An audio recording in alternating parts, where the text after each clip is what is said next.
these kids, they're watching their friends go. They've given up on home ownership.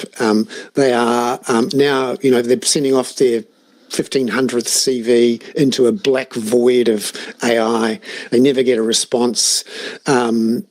And you can understand why they're angry, but also I can't understand why the grandparents are voting to keep them locked in penury as tenants, unemployed.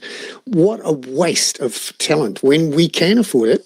To give you an idea of how much we can afford it, the amount of interest that the New Zealand government has to pay out net every year ends up to be the equivalent of 1.7% of its disposable income. So if you were a young family growing and you went to your bank and said, I've got a mortgage and it currently costs me 1.7% of my disposable income to service, would you give me another mortgage to build a house so that we can actually have, a family life? And the bank would say, absolutely. And that's a perfectly reasonable way to look at things. It's a household view of the world. Why the government wouldn't do that for itself and for the nation just drives me bananas, and why we actually are not getting much pushback or real debate about it in the main media.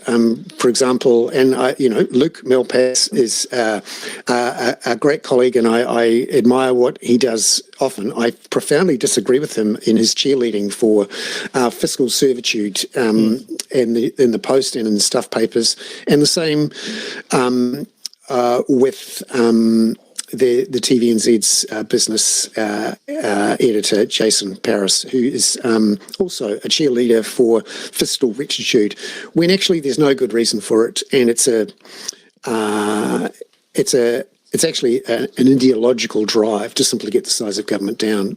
The head boy of Nainai College, a 17-year-old, graduated a year and a half ago, can't afford to go to university because he needs to help his family. He's from a Polynesian family with many kids and needs to work to help the family survive.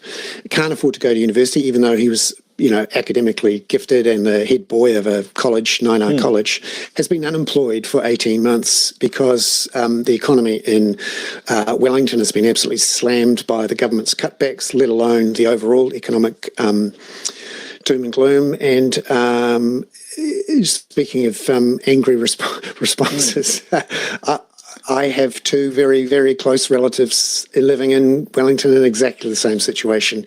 And like many, 59 to 65-year-olds, I am in dread of the phone call. Dad, Mum, we've decided to go to Australia because we can't get work here.